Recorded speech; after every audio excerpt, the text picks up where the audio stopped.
Hi guys, in this tutorial I'm going to reveal my exact secret for stabilizing footage. I've shared plenty of stabilizing methods before, but I've never shown this little trick I've been using until today. Let's get started. When I start stabilizing a video, whether it was shot handheld or with a gimbal, I always use warp stabilizer first to smooth out any jitters in the clip. I always set the smoothness to 15%, then expand the advanced settings. I enable detailed analysis and disable fast analysis. This ensures After Effects examines every frame carefully for more accurate stabilization, rather than taking shortcuts with a faster, less precise analysis. Once the analysis is complete, it's essential to pre-compose the clip, because we'll be using a camera track next. Make sure Move All Attributes and Adjust Composition Duration are selected, then click OK. Now double-click the pre-composed layer to go inside, and pre-compose the clip once more.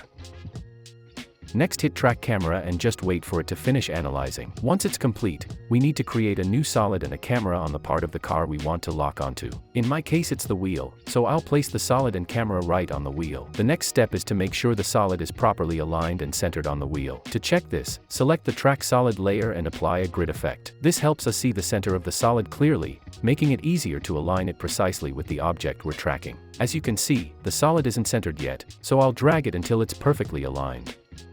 Next, scroll through the video and check that the solid stays in place until the end. Everything looks perfect, which means we can move on to the next step where I'll show you a little trick that will make your lock on stabilization 100% accurate. First, toggle off the grid effect so we can see the solid clearly. Next, pre-compose it. Make sure Leave All Attributes is selected, and click OK. Now double-click the Track Solid layer to go inside. Here we'll create a small dot to help achieve the smoothest stabilization. Make sure the Track Solid layer is not selected, then double-click the Rectangle tool. Click on Fill, and set it to a solid color. You can choose any color, but I prefer white, since it always works perfectly. Next, click on Stroke and set it to None. Now it's important to make the shape layer smaller. Grab it from the corner, hold Shift, and scale it down like this. Next we can close this composition since we no longer need it and go back to the tracking composition. Make sure to toggle off the clip so only the track solid is visible. Then go to your main composition, where you'll only see the track solid with the white dot, and click the Stabilize Motion button. Make the track point slightly larger than the dot and drag it onto the dot. Next, click Options, select RGB, enable Adapt feature on every frame, and hit OK. Finally, click Analyze Forward and wait for it to finish. Once it's complete, click Apply and then OK.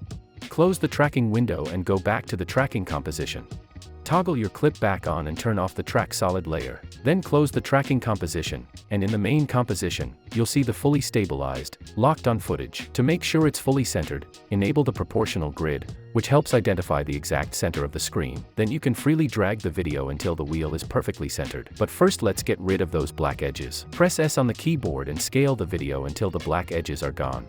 Next, center the video and check if it's perfectly aligned.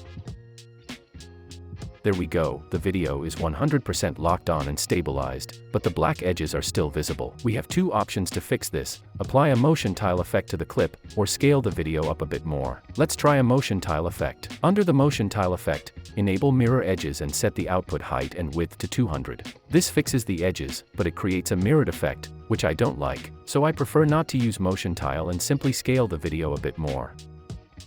After scaling, recenter the clip if needed, and then we can check the video.